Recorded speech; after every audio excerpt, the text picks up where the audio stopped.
I nderuar atë Nikola, të dashur vëllezër dhe motra më Krishtin. 3 ditëlindje kujton Kishën Ortodokse. Patjetër ditëlindja më e madhe është ajo e birit të Perëndisë bërë bir njeriu, Zotit tonë Jezu Krisht, që ne e festojmë më 25 të dhjetorit. Është ditëlindja e të Shenjtës Vigjeshe Zonjë Shëmari, nga yprindeshen Joakim dhe Shënana, që kujtojmë në 8 shtator, dhe ditëlindja e tretë që kujton Kisha, është ditëlindja e Shën Joan, Parenësit e Pagëzorit, dhe sot ne nga Ungjilli sipas Lukait dëgjojmë këto fjalë. Elisabetës i erdhi koha për të lindur dhe lindi djalë. Fqinjet dhe farefisi i saj dëgjuan se Zoti tregoi mëshirë të madhe për Elisabetën dhe gëzoheshin bashkë me të. Ditën e 8 erdhën për të rrethprerë fëmijën dhe donin t'i vinin emrin Ezaria sipas emrit të tatit. Atëherë e ama i tha: "Ai do të quhet Joan." Ata i thanë: "Askush nga të afërmit tanë nuk quhet me këtë emër." Atëherë e pyetën tatin me shenja se ç'emër duhet i vinte. Ai kërkoi një drast, me cilën shkroi: "Joan është emri i tij." Të gjithë u mrekulluan. Për një herë Zaria ju hap goja dhe ju zgjidh gjua dhe filloi të fliste duke lavdëruar, bekuar Perëndin. Të gjithë banorët të Typrani zuri frika, në mbar krajinën malore të Judes flitej për këto gjëra. Ata që dëgjuan këto gjëra i mbajtën në zemër dhe thanë: "Ç'do të bëhet vallë ky djalë?" Dhe dora e Zotit ishte mbi të. Perëndia në planin e shpëtimit të botës, dhe kur flasim të botës, flasim të njeriut, që është kurora e gjithë krijimit, në kohën e caktuar dërgoi kryengjëllin Gabriel tek prifti dhe profeti Izaria. Dhe i premtoi atij, edhe pse ai ishte në një moshë shumë të madhe, që bashkë me gruan e tij, edhe ajo në moshë të madhe, por dhe shterp, do të lindte një djalë që do të quhet i madh në sytë të Zotit. Profet i Perëndisë, pararendës i Krishtit, me shpirtin dhe frymën e Elias. Zaria nuk i besoi këto fjalë, se tha: "Unë jam plak, ashtu dhe gruaja ime." Për këtë u dënua që të mbetej i pagoj derisa të realizoi fjala që Zoti kishte thënë nëpërmjet kryengjëllit Gabriel. Dhe vërtet Zaria mbeti edhe i pagoj edhe i shurdhër. Por Perëndia është përmbi ligjet e natyrës. Kështu që Zaria u bashkua me Elisabetën dhe Elisabeta mbeti shtatzan. Dhe erdhi koha dhe lindi djalë. Siç e dëgjuam, të gjithë u gëzuan për lindjen e këtij fëmije, sepse Elisabeta solli këtë fëmijë si një mrekulli, e solli në një moshë shumë të madhe, në shterpsinë e saj, kur gjithë ligjet e natyrës ishin të pamundura për ta sjellë këtë fëmijë. Por të gjithë e kuptuan se lindja e këtij fëmije nga një grua shterp në një moshë të madhe ishte një mrekulli nga Zoti. Dhe të gjithë donin t'i vinin emrin e babait Zaria, siç ishte tradita. Por siç e dëgjuam, emri i tij do ishte Joan, se kështu kishte lajmëruar Perëndia nëpërmjet kryengjëllit Gabriel. Dhe kur Zaria shkruajti në një dras emrin Joan, atij u zgjidh goja, edhe bekoi Perëndin. Kjo është një ngjarje shumë e madhe brenda historisë së njerëzimit. Jo vetëm për popullin jude që priste ardhjen e Mesias, Krishtit, po për të gjithë botën. Duhet dini se kjo mrekulli e lindjes së Joan, parentës dhe Pagëzorit, nga një grua shterp, ishte parentëse e mrekullisë që biri i Zotit do të linde nga një virgjeresh. Goja e mbyllur e profetit Zaria është një tjetër shenjë, për treguar se ligji që kishte ardhur nga Mojsiu për të mësuar popullin e Izraelit nuk kishte çfarë thoshte më. I tha të gjitha, por njerëzit nuk e zbatonin dot ligjin. Ishin bërë të shurdhër për ligjin. Dhe tashmë duhet të vinte shpëtimi jo nëpërmjet ligjit, por nëpërmjet besimit në veprën e madhe të Zotit, në birën e Zotit për birë njeriu. Prandaj dhe Zaria ishte i pagoj dhe hapi gojën kur lindi parendësi i Krishtit. Shtërpësia e Elisabetës tregon shtërpësinë e natyrës njerëzore, e cila duke u ndarë nga Perëndia nuk prodhonte më virtute.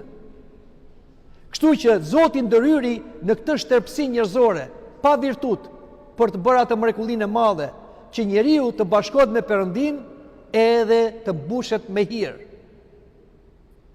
Lindja e Johan Parendës dhe Pagzorit, tham, është pararendse e lindjes së Krishtit.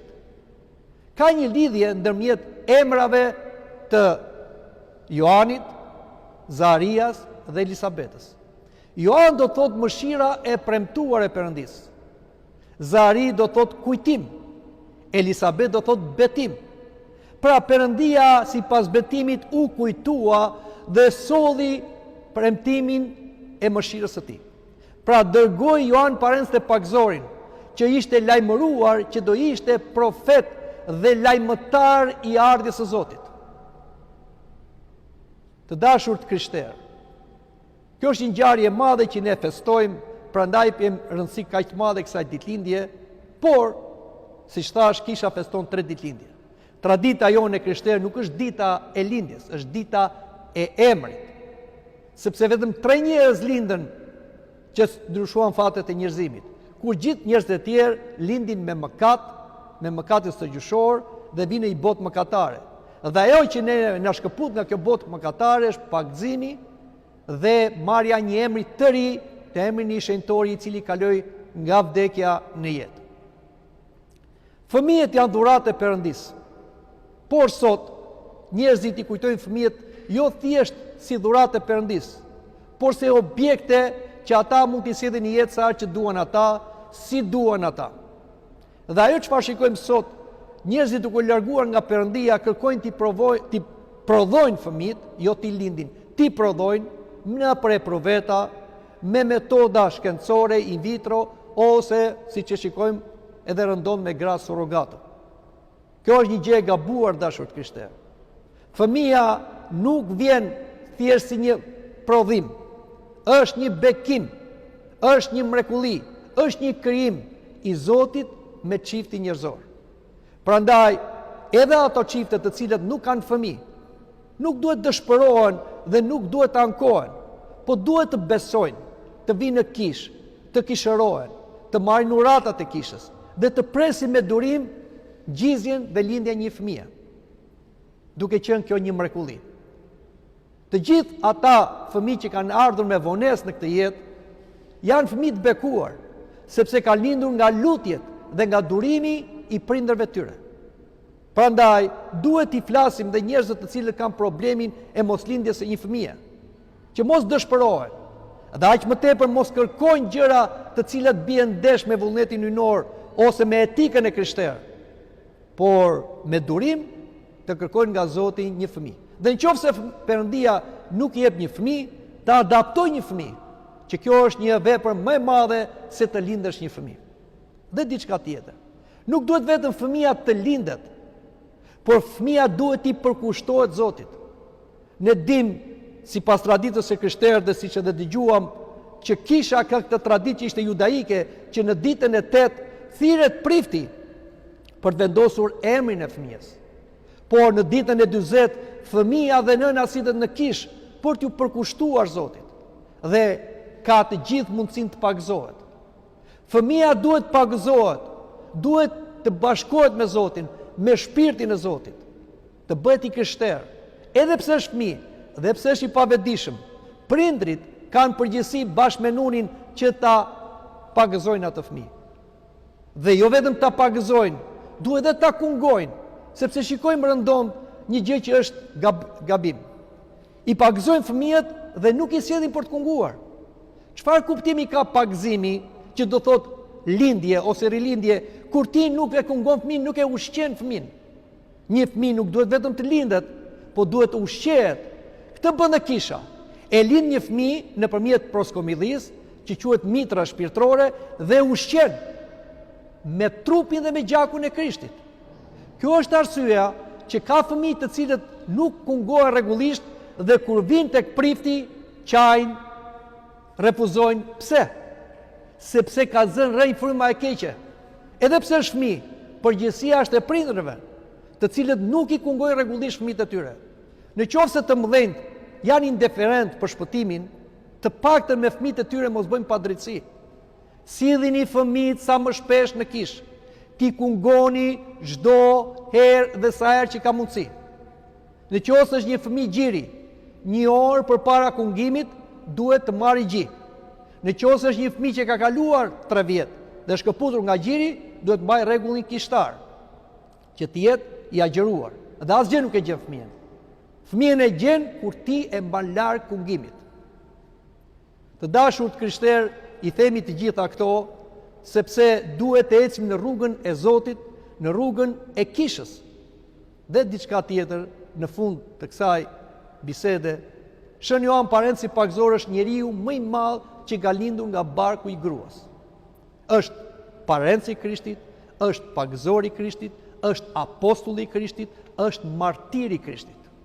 Është ati i murgjerve, modeli i murgjerve. Është profeti që profetizon pendimin. Gjithmonë në kishën tonë ortodokse paraqitet me një letër të shkruar ku ka këto fjalë: pendohuni se u afrua mbretëria e qeve. Këto fjalë i thot Joan Parenci Pakzor të gjithë në çdo kohë, edhe tani në këtë kohë të keqe, në këtë kohë të një lufte globale, në këtë kohë të një shkatrimi njerëzor dhe qytetërimi njerëzor. Sot nuk ka nevojë shumë për biseda, për takime të kryetarëve shtetës, për paqen që paqen nuk po e sjellin. Ka nevojë për pendim. Dhe në radhë parë nga ne të krishterët, ne duhet pendohemi, jo vetëm për vete, por duhet pendohemi dhe për botën. Ndryshe, kur të vije keqja pastaj tek neve, nuk do na kenë më vlerë as lotët, as të qarat, as thirrjet. Prandaj të shfrytëzojmë kohën, mos largohemi nga kisha. Është koha për të ardhur në kishë. Nuk ka mbrojtje më të madhe se sa kisha.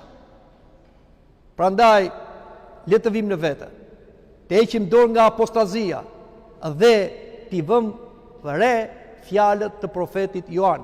Pendohuni se u afrua mbretëria e qeve. Amin.